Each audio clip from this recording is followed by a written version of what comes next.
Yeah. I love my HBCU.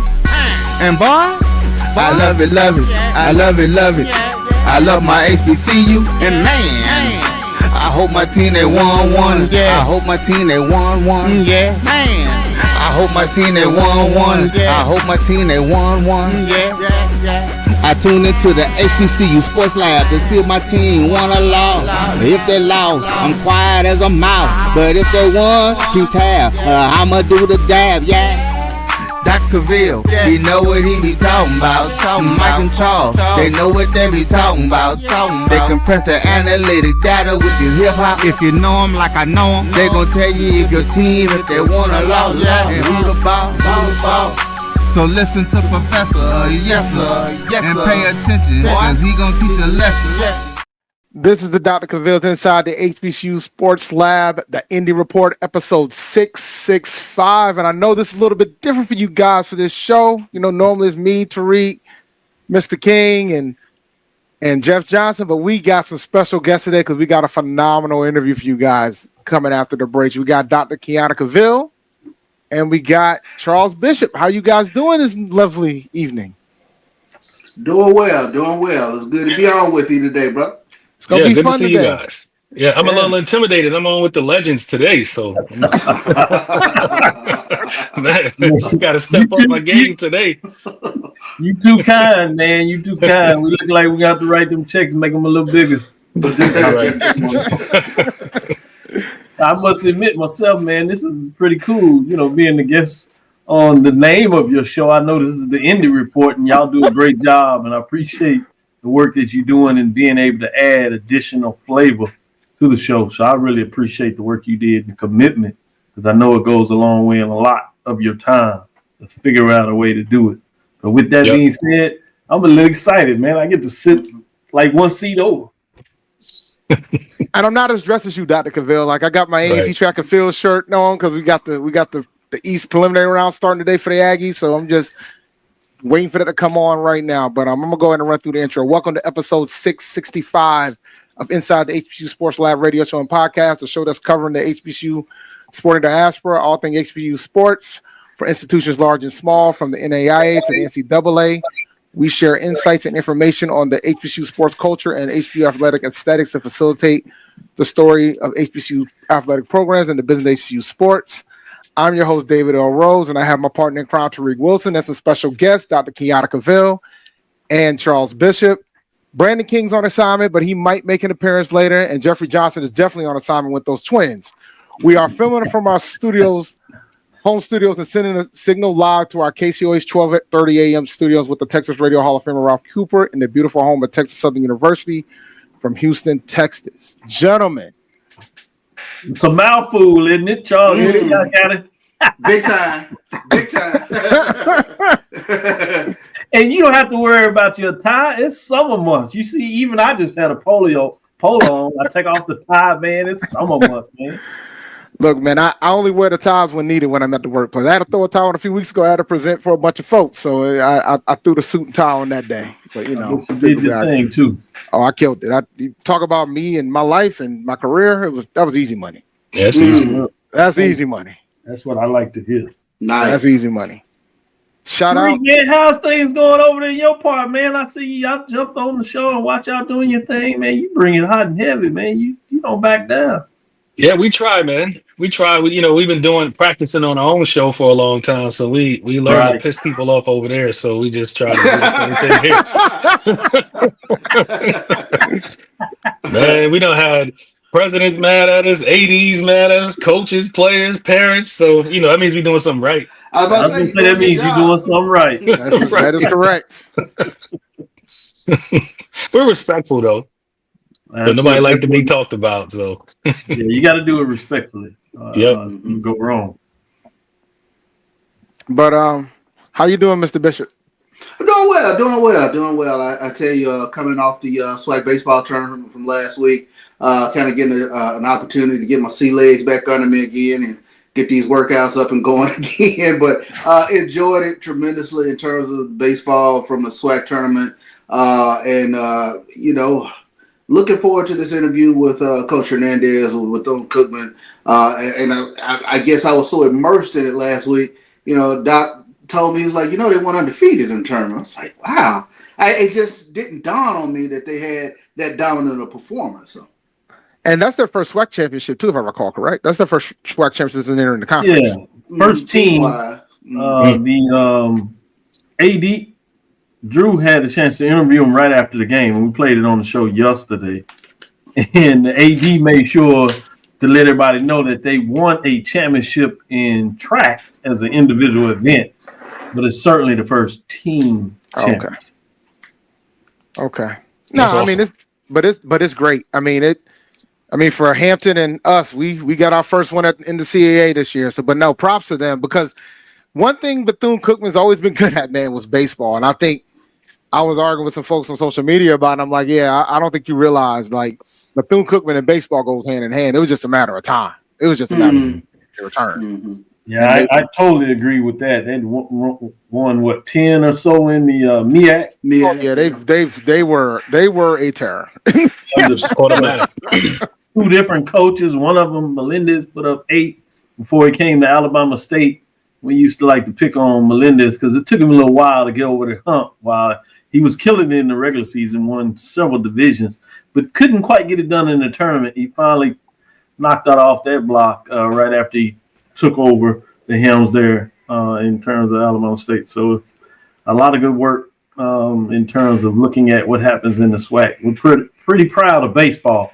Everybody thinks about what we try to talk about in football, which obviously is healthy, particularly for those folks that look to focus on it. And then a little bit of basketball here. I'm not sure about the CIAA in terms of the MEAC. I might do that a little bit better, I have to admit, but certainly a proud history in the SWAC in regards to that. But baseball, man, for those folks that deep dive into SWAC, man, baseball is big deal. Yeah, we had a big discussion about it on Twitter regarding like baseball and the fact that the SWAC is pretty much holding the anchor from an HBCU standpoint. Like, we got a couple of HBCU teams going, like A&T still there in the CAA. We got a few former from MEAC teams playing in NEC. But overall, the SWAC has been pretty much holding that anchor for a while. Because somebody asked me the question, well, why doesn't the MEAC have baseball? And I had to pretty much lay it out. I said a couple schools left, right. A&T, a couple schools left, and then when the school down the road had to dissolve their program, that pretty much put them under the limit, so they had to merge with the NEC. But a lot of other institutions, like I didn't realize that it's been over 20 years since Howard had a baseball team. Like, it's that's something like, so it was a good discussion point when it comes to that. But from a baseball standpoint, from HBCU perspective, in Division I, SWAC's holding the helm there. I didn't know the SWAC was good before Bethune and FAMU came. I didn't know that baseball was a big thing down there. Huge. Oh, yeah, it was huge. For the longest, it was 3 teams that were serious about baseball while people followed it, which was Jackson State, Grambling, and Southern. So for the longest, in terms of championships, let's say the modern era of the SWAC. You go back to the 40s. If you had Bishop College when they were still in there, Texas College, they won some championship. Prairie View as a founding member won a championship. But in terms of the modern era, when you get into the 60s, certainly 70s, it wasn't until the 2000s that Texas Southern broke the curse, where there were only 3 teams that had won the tournament championship. That was Grambling, Southern, and Jackson, and they dominated. And you'd have to probably give a little hands-on to Southern as they pulled away a little later in terms of the number of championships. Obviously, they've been in the conference for a longer period of time, as Jackson State folks would remind you about that.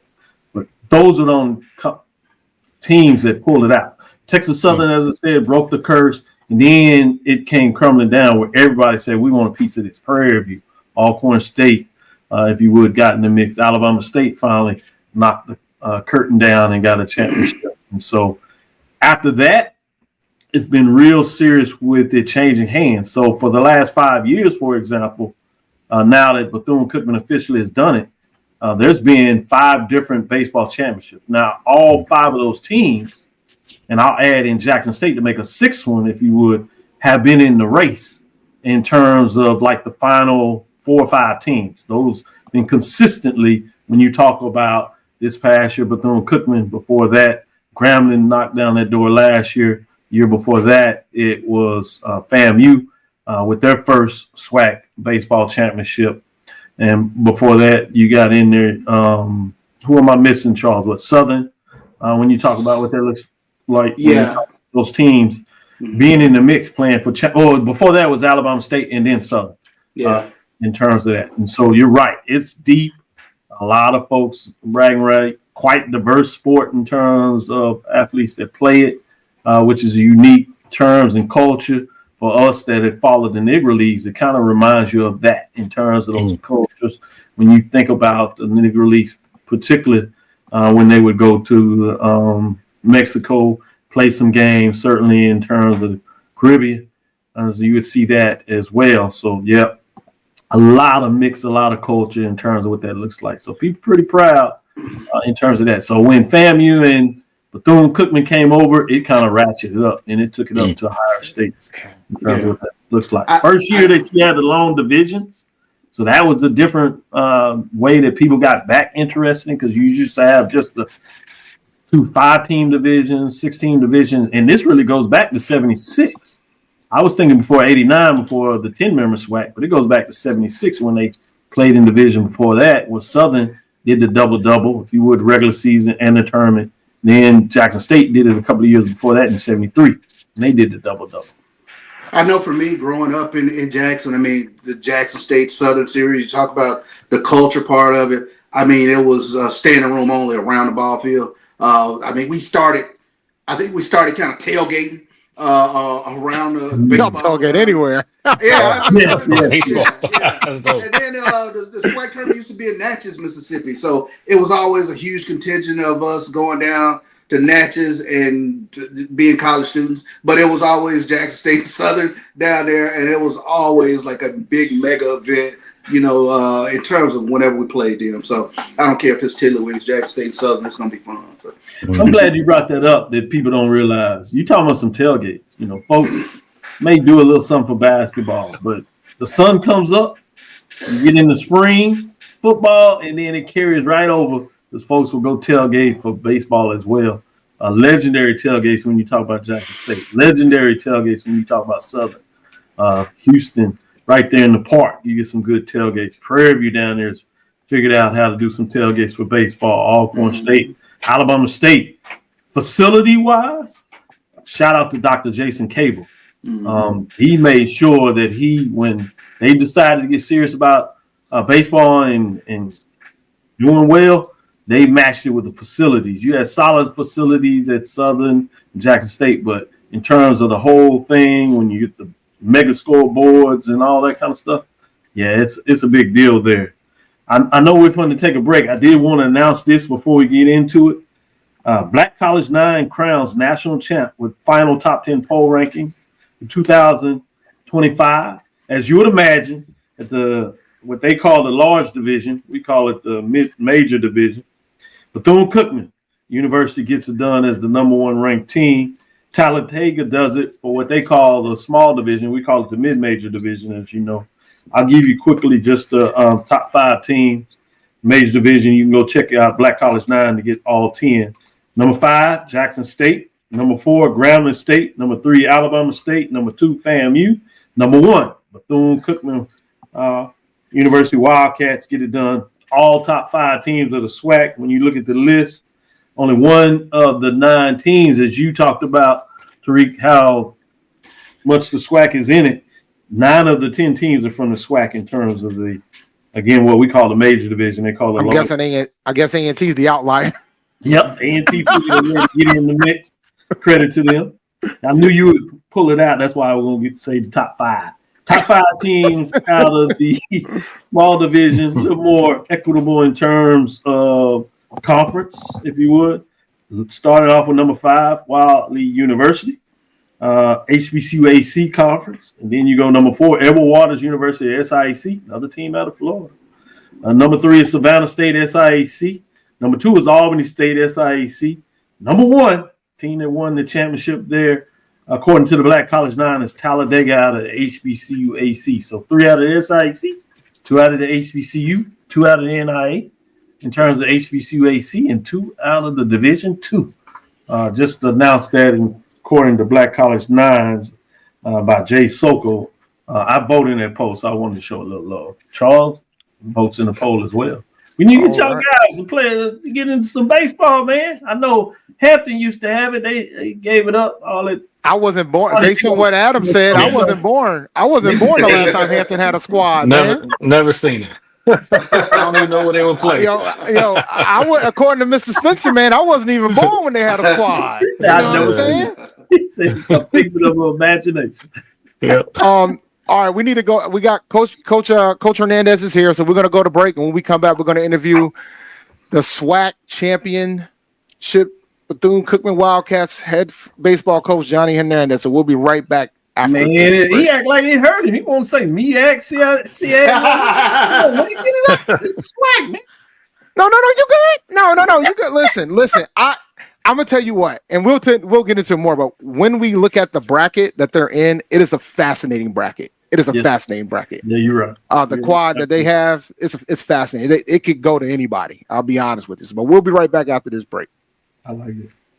Planning an event from weddings to corporate functions, CMJ Events LLC brings over 15 years of experience to make your vision a reality.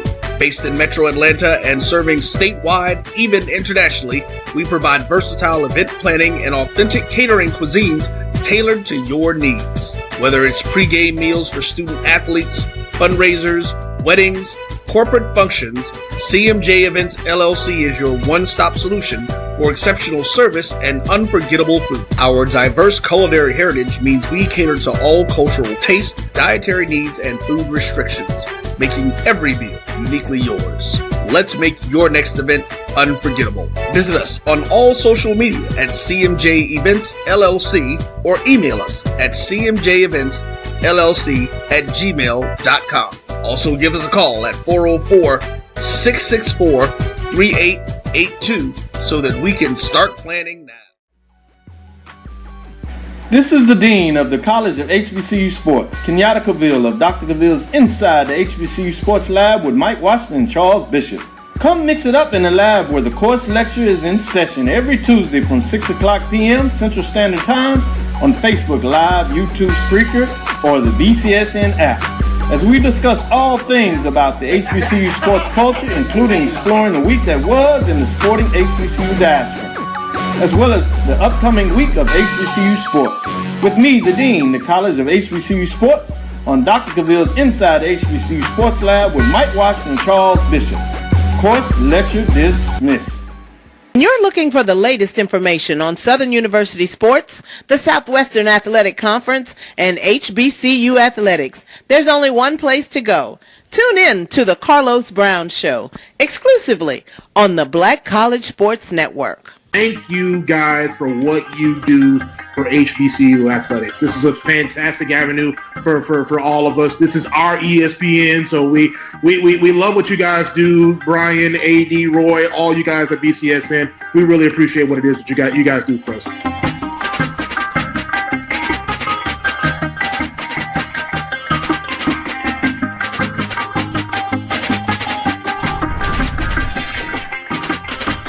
Press the analytic data with your hip hop. If you know them like I know them, they gon' tell you if your team, if they wanna lose, and who the ball. So listen to Professor, yes sir, and pay attention, cause he gon' teach a lesson. Welcome back to episode 665 of Dr. Cavil's Inside the HBCU Sports Lab. This is the Indy report, but we're going to do some SWAC things today because we have the SWAC championship coach, head baseball coach, Coach Johnny Hernandez. How you doing, sir? I'm doing good, man. How's everybody doing? Hopefully you guys have had a great start to your week. I know we have, as we're preparing for an exciting time for our university and our baseball program.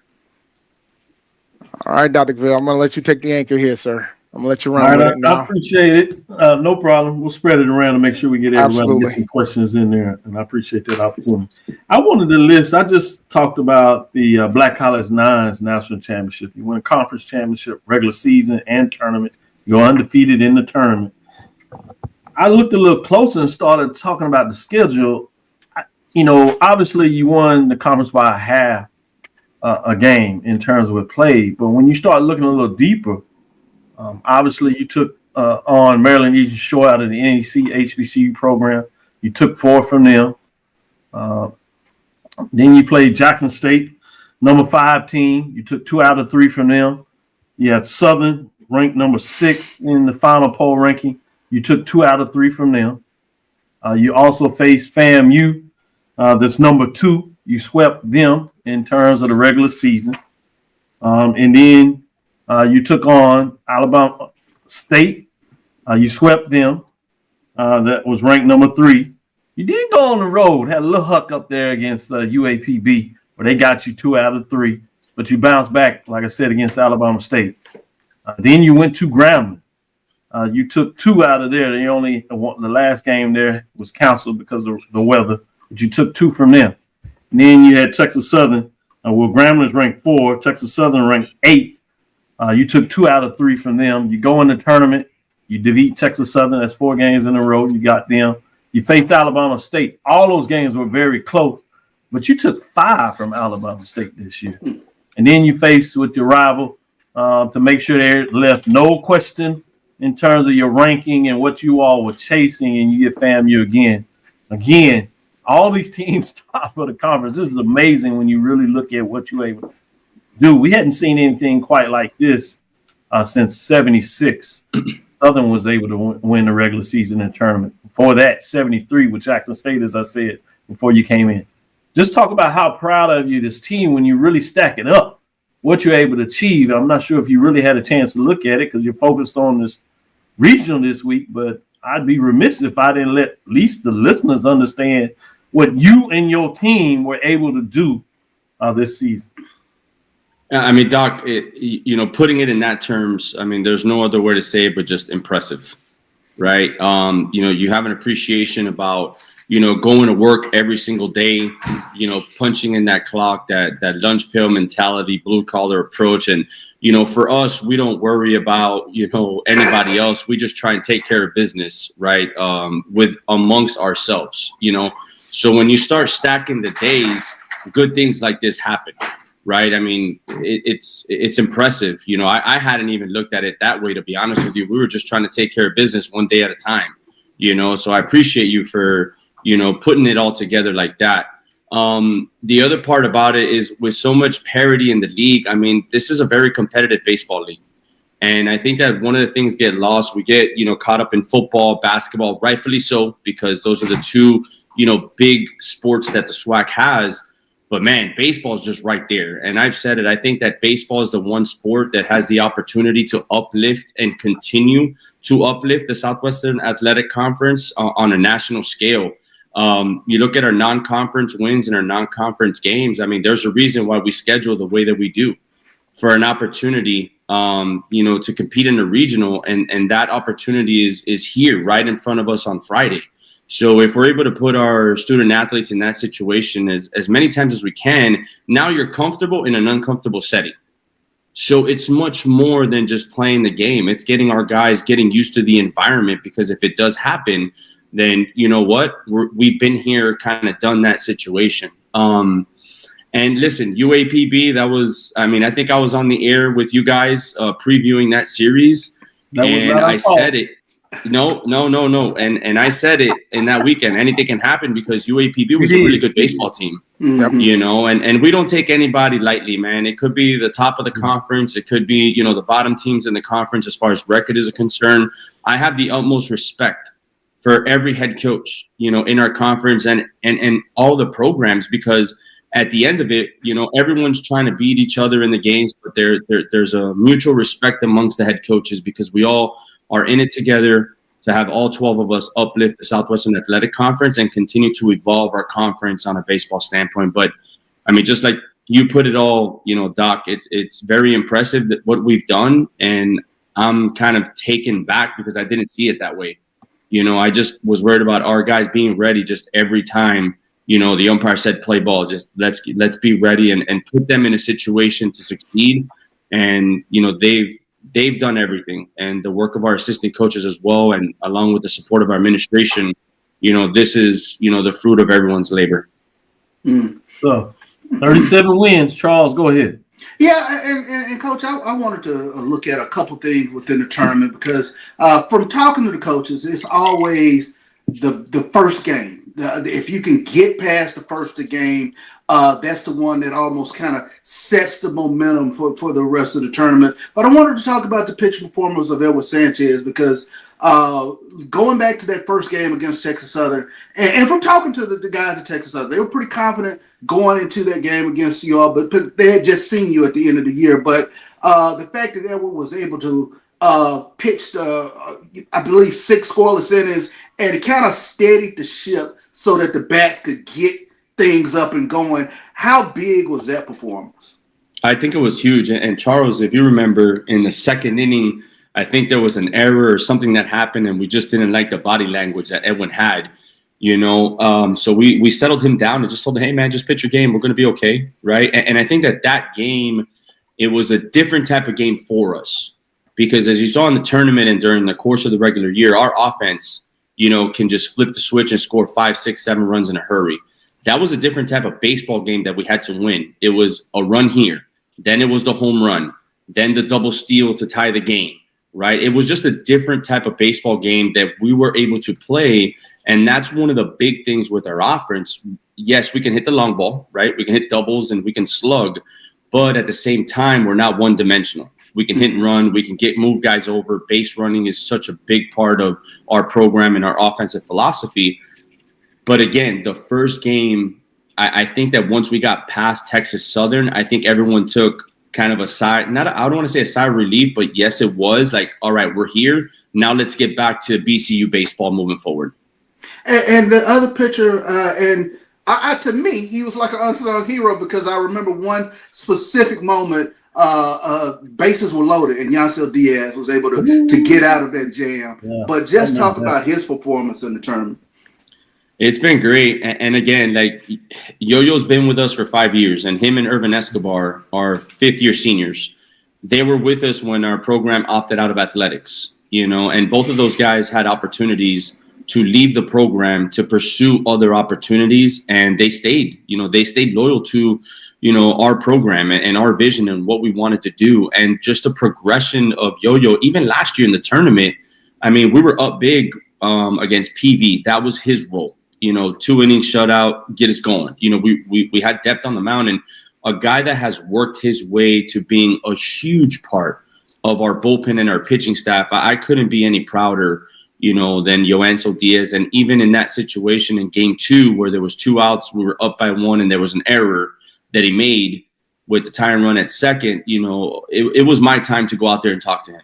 And just let him know, hey, man, we got the utmost confidence in you. Let's just get this guy out and we're going to be okay. And I think he needed that. He needed somebody to tell him, hey, we're going to be okay. We believe in you. Let's get it done. But just the overall development and just the evolution that Yoanso has had coming in as an 18-year-old high school, graduate, right? Recent high school graduate to now a 22, 23-year-old man. I couldn't be, any prouder than Yoanso Diaz. Mm-hmm. Tariq, get in here and talk a little bit baseball with Coach. Hey, how you doing, Coach? Yep, congratulations. So, just a spectator. We don't have a baseball program, but I do appreciate championships and winning. So, there you go. So I always, sports is always coaching is cool, but you got to have the players, right? So, how did you construct the roster, and what kind of guys do you look for, to build your roster? Like, what's important to you? Because I used to play baseball too, but then I got too big and played football. But what's important to you? Man, I think the biggest thing is obviously the ability to play at the Division I level. That's the first and foremost thing that we look at. Do they have the talent to be able to play at this level? You look at our schedule. Year in and year out, man, we're playing Miami, Florida, Florida State, UCF. I mean, Division I baseball in the state of Florida is pretty tough. As you see, we're going to a regional, and Florida State's the number 9 national seed.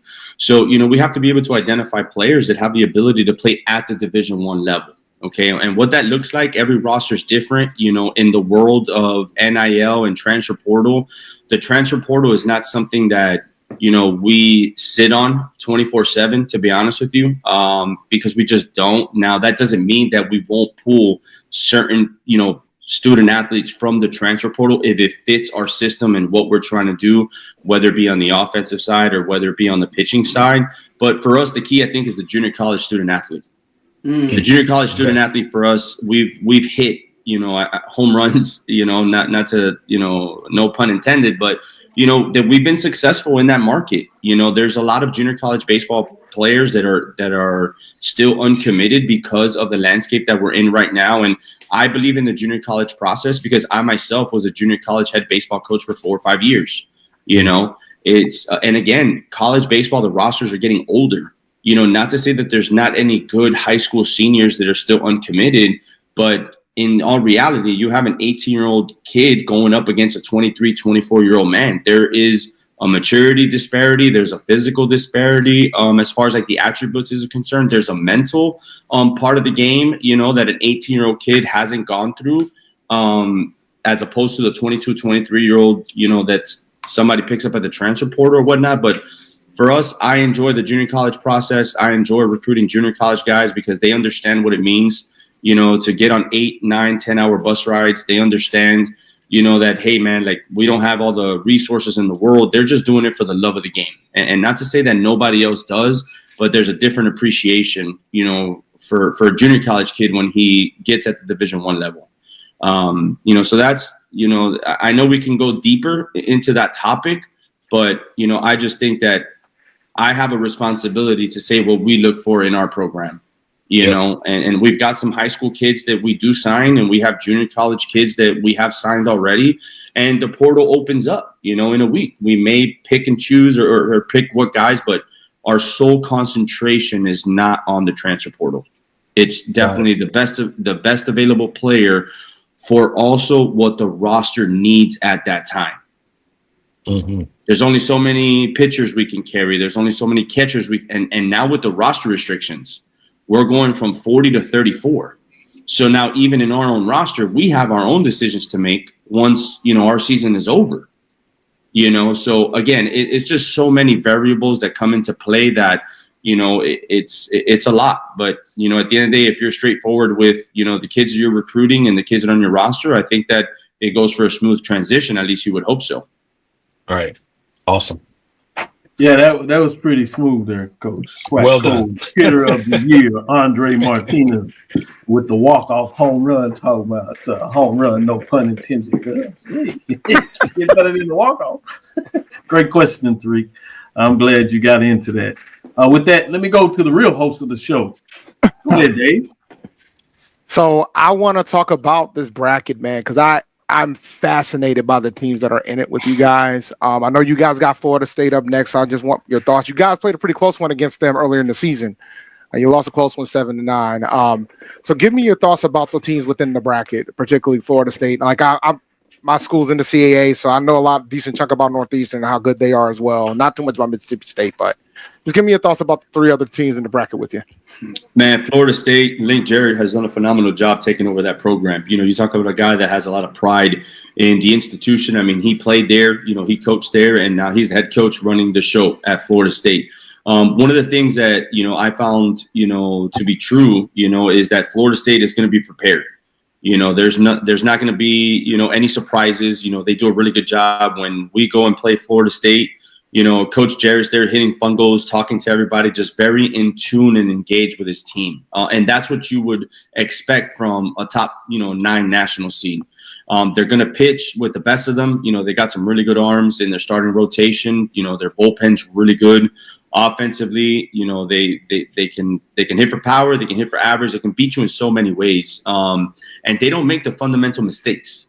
They are very fundamentally oriented baseball program. And again, they're not the flashiest type, but they just do things the right way that needs to get done. And, again, I'm excited, for that matchup on Friday.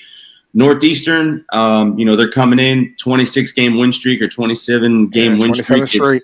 Yep, it's the longest win streak in the country. That's a team that, just looking over the numbers, they pitch very well, and they cause a ton of chaos on the bases to the defense. I think they have well over 190 bags stolen or something, some stat like that. That's, crazy. But, they're going to put pressure on the defense. And, they're a number 2 seed as a mid-major, and that is something that, again, the CAA conference is a very tough conference. So they've earned that right, and they've had a miraculous year. And, man, kudos to them for doing what they need to do and being a number 2 seed, in our regional. Then you got Mississippi State, you know, SEC team, man. You can't count the SEC out in any tournament, regardless of what regional or what seed they're in. It's an SEC team at the end of the day. I think they're 9-2 in their last 11 games after the coaching change that they had. And again, you get a team that, you know, has nothing to lose. You know, in all reality, they're playing for each other. You know, and it's unfortunate that their head coach was let go, you know, a couple of weeks ago, but you can't deny the success that the interim coach has had, you know, the last, you know, 2 or 3 weeks. So it's going to be an exciting, you know, regional. I'm pumped up for it. You know, I am so, you know, humbled, man, for me to lead this team into a regional. And it's my first one. It's our first one coming out of the Southwestern Athletic Conference. And for us, man, honestly, it's to be able to showcase our brand of baseball on the national stage. And it's to uplift and show what kind of baseball the Southwestern Athletic Conference has. And, you know, for me, it's more of putting everybody, you know, on, you know, pretty much, hey, on alert or however you want to call it, not trying to do any bulletin board material, but it's to showcase our brand of baseball. And, you know, again, man, it's just whatever we can do, you know, to uplift and showcase the baseball in the Southwestern Athletic Conference. I'm all for it. Coach, we'll promise to get you out of here on this one. Know you have a very busy schedule, and we want to make sure we let you get to that. But I'd be remiss if I didn't give you a chance to share. Got a chance to talk with you before the interview as we were setting this up. And I know you said several times, which I've heard it, one of the things that also has you so proud of this team of what they've been able to do academically. Both last semester and this semester, over 3.0, I think it was 3.5. To be exact for both semesters. But I really wanted to get into the fact we've kind of bonded over the fact that I've had a chance to bring my son to the SWAC championship game. Charles has been what we call an alpha uncle to him for since he can remember. But he gets to be on the road and he really gets excited about seeing those that I believe are folks that have been successful. So I want him to see success from folks that mirror what we bring to the table and outside of what he may not see. But I also got to see the fact that you were able to bring your son. I think this is one of the first times that you were able to do it, at least for the tournament. And he tagged along. Obviously, he's been around the team and part of that, but he was in the jersey uniform. He got to see the back cages. Even more exciting, he was on the field. So he was the bat boy with that. But when it all came down, obviously, so proud of your team. Many thoughts going through your head, I'm sure. But the fact that I think one that kind of choked you up a little bit is when your son was running around and you trying to figure out who you're going to hug and people trying to figure out how they can get you. Tell you congratulations. Your son found you and jumped up.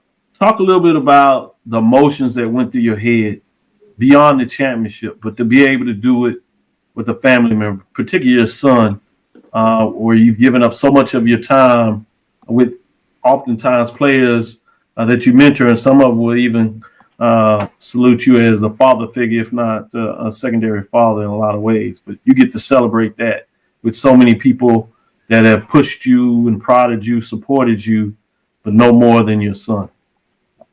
It was an awesome feeling. You know, I can tell you that just the entire week, it was surreal, you know, because we hadn't had that. And now he's at an age right now where he understands the game of baseball. He understands the relationship piece, you know, and I remember, you know, before we started this thing, Jake was really like, hey, we're coming back with a ring. Like we're doing it. I'm like, Jake, there's a process to it. Like, don't jinx us. Like, it's day by day. You're gonna be Take it like, look, man, I got this. Yeah, he's like, we're coming back. We're coming back. Yeah, exactly. So just the whole week, man, like him experience, you know, the first game, then the second game with the big punch out by Yo-Yo, you know, and him and Yo-Yo Yo-Yo and him. I mean, again, he was 7 years old when he met Yo-Yo. And Jake sprinting out of the dugout after that big punch out in game 2 and runs to Yo-Yo, gives him a hug. Then the walk-off, you know, on game 3 against Alabama State, you know, he's running with the guys, you know, just piling, doing everything. But, man, let me tell you, that championship game when we hit that home run, I was jumping up and down, and then I went straight to my assistant coaches. And then, like you said, everyone's trying to figure out, who to hug or whatnot. And all I hear, the one voice that I hear is just dad. Dad, where are you? Dad, dad, dad. And I turn and he just runs to me, and I broke down. I broke down emotionally because, as a professional in this sport, right, or someone that is a head coach or you work in athletics, we do sacrifice a lot of time. Right. We take away time from our own family to be able to mentor and be able to have relationships with, someone else's child. And it was I don't expect Jake to understand it. But in that one moment, it was like an acknowledgement, like, Dad, I got you. Now I know why you're not home and you're recruiting and you're doing all the things that you need to do for your program for this one moment. So as soon as he ran into my arms, man, I broke down crying, because, again, it's just 7 years of building this thing and, falling short so many times. And I reverted back to the opt-out year where we were furloughed for 8 months and I had to work Amazon, and knowing that one day I was going to have an opportunity to coach baseball again and falling short the last 3 years. It just came all, together. It came full circle, and we locked up, and, he said, hey, man, just thank you for bringing me on this trip. And that's, to me, much more valuable than, honestly, winning a SWAC championship, because that's something that no one is going to take that away from both of us. And we shared that one moment, and I'm just so blessed that he was able to come with me. And now on Friday, I got the wife coming, got the daughter coming, got the son coming again. Jake will be, there in the dugout, but it is, we spend a lot of time with other people's kids, and we do sacrifice our own families, and, you hope they understand. And for us, that week really was something that was much needed, and it was great. Appreciate you giving us the time. I want to shout out again to Tariq and Dave for giving this opportunity to join the show and bring this to our audience, and you share that with them. You do me one favor, Coach. Give a shout out to Deuce. He's sitting out there watching, and he's still running around with his Bethune-Cookman baseball cap. With him. So I wouldn't expect it. I ain't told you this yet, Coach. We've been grooming this young man. He's looking at the HBCU. Obviously, I'm connected with Prairie View, so that's one place that he looks at seriously. His mom's Alabama A&M, so he pays tribute to her, and at least is nice. Then, obviously, he spends a lot of time at Texas Southern. And Charles has done his job to make sure that he's talked about Jackson State, particularly with the Sonic Boom. I don't know how all that took place, but me and Charles got separate conversations. We need to get off our chest with that one. But of late, he talks about the fact that he likes the idea of the beach. So, I'm not sure where that came from, but something tells me somebody's been working a little bit to get that done. But if you wouldn't mind, shout out to Deuce. He would love that. Deuce, my man. I hope you're having a great day. I hope you're still rocking the maroon and gold. Our season's not over yet. I want you to be watching ESPN this weekend, and I just hope that the Wildcats make you proud this weekend, man. And at some point you got to get me on your show, Deuce. All right, I'm still waiting for the invite. That's good. That's good. Last thing is, we'd be remiss if we didn't give you a chance to shout out to your team. More importantly, their family. I know baseball is a unique sport where a lot of the support comes from the family, just the way it's funded. And then the Bethune-Cookman family, alumni, administrators, all the way from your AD to your president, if you would, give you a moment to do what you need to do to let them acknowledge what they are a part of this. Yeah, I mean, our program, it's family oriented, and even our university is, man. I'm so happy with all of the fan support, all the recent alumni support. Our players, they wear the maroon and gold jersey, with pride, with whatever background they come from. To be honest with you, I make sure that all of our guys understand, the legacy of Mary McLeod Bethune. They understand the legacy and the historic significance of Jackie Robinson and what that means to our program. It's such a great thing that our fans and our family members and our alumni have been able to support our program. And this championship is for each and every one of our maroon and gold Wildcat alumni. and fans, because without them, we're not here. You know, this is something to provide some positive light into our university. And again, we are not here without the support of everyone that supported us from the day. And I'm big, and Doc and Charles, I've told you this before. I'm not about proving people wrong. It's about proving people that have supported you and loved you from the get. It's proving them right. You know, so again, I appreciate all the support, and this doesn't happen without the support of our administration. You know, Coach Diaz, his team, George Bright, Scott Summers, Jason Pompey, you know, interim president, you know, Dr. Barry, everyone that's involved in our athletic program, man. This is, you know, something big for all of us. And when I say, you know, yes, the championship trophy was captured in baseball, but this is a BCU trophy at the end of the day. Good stuff. And Coach, I want to say real quick, you do a tremendous job. Congratulations, number one. But you always give us a great broadcast in terms of giving us great insight in terms of what's happening in regards to the situation there, and just very appreciative of you just carving that time, because I know it's difficult to coach and talk, you know, about what's going on situationally, but it's very appreciated. I appreciate you guys for everything you do, and you know, you guys are doing an amazing job. So just keep it going, keep it moving along. So I'm going to be watching, you know, Tuesdays, Thursdays, Sundays, Wednesdays, anytime that I can. I'm always watching you guys. So appreciate everything you guys do. No doubt. We want to continue for you to push us like you had us do the baseball media day. That was a big thing, and it worked out well. We'll keep trying to push forward with that. I want to acknowledge Jose Perez. He is a alumni of Bethune-Cookman University. Also had a friend that kind of connected me and allowed me in the MEAC space at the time, for those that were part of it. And that was Debbie. She passed.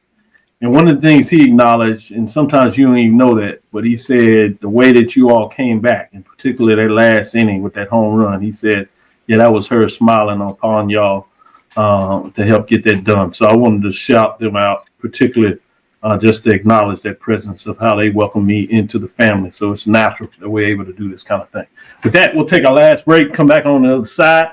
We'll turn it back on over to the Indy group and allow them to close out in their particular way. But I want to thank and acknowledge these two guys and the other two members of the show in terms of giving us this opportunity to come on the platform and let them know live that I appreciate the work you're doing, that you took this opportunity to extend HBCU Lab so our fans have another day of the week, and particularly get to take that deep dive on the indie side that we think needs to get more support, and y'all took it up to do that. So appreciate y'all. Want to acknowledge that. With that, we'll take this last break, give it back to the team, and let them have it on the other side.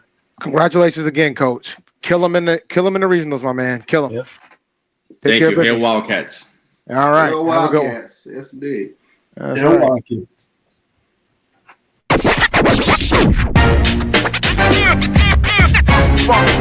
It's like a loot machine. All around town, people trying to get down.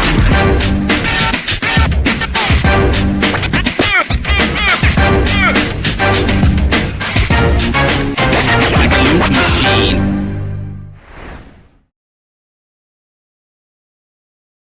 You're looking for the latest information on Southern University sports, the Southwestern Athletic Conference, and HBCU athletics. There's only one place to go.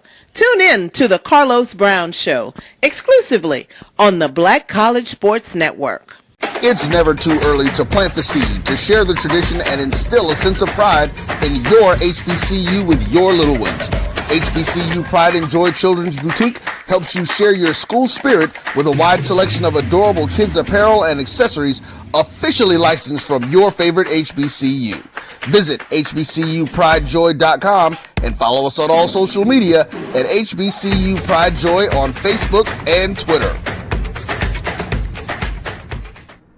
Hey y'all, it's your girl Sonia from She Say Sports. Make sure to check us out every Friday morning at 9 a.m. on Black College Sports Network, YouTube, and Linktree. And please don't forget to subscribe to our YouTube page.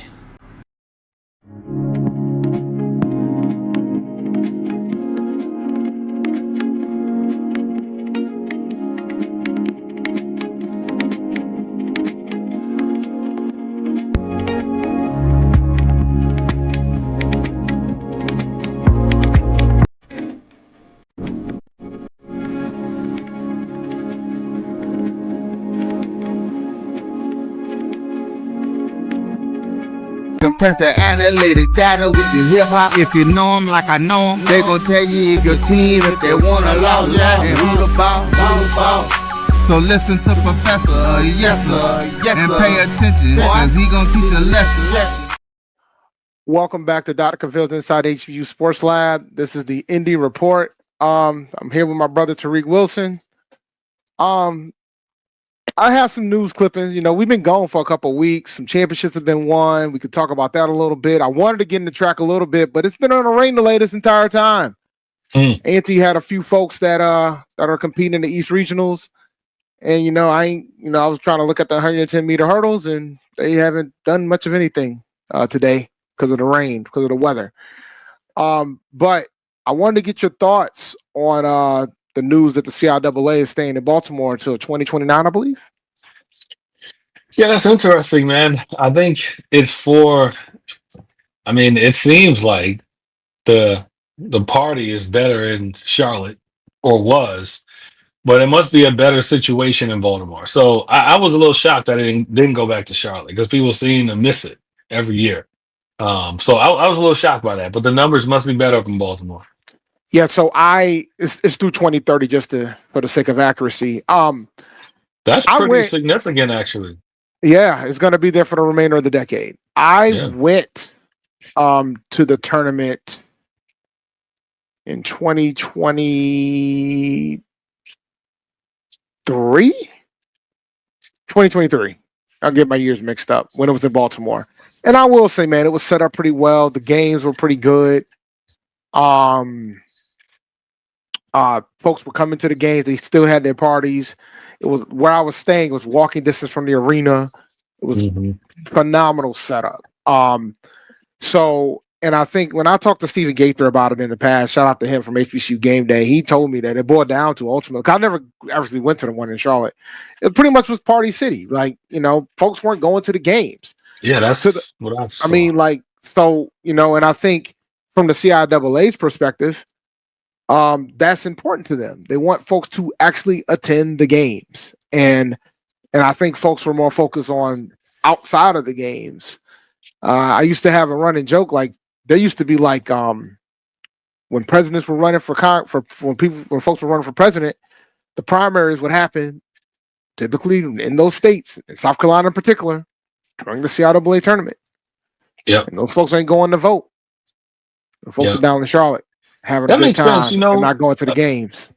I've been in the Raleigh-Durham area, so this year I've been to a couple basketball mini games. So I always try and see different games. So I went to a couple Duke games, but probably the best game I went to this year was Shaw, I think, versus Claflin. Because the game was fast. They were super athletic. And it was like you right on top of. Literally, like you right there. So if you really like hoops, it's a good tournament to go watch. So I can see why they will prioritize that. But it was a good basketball.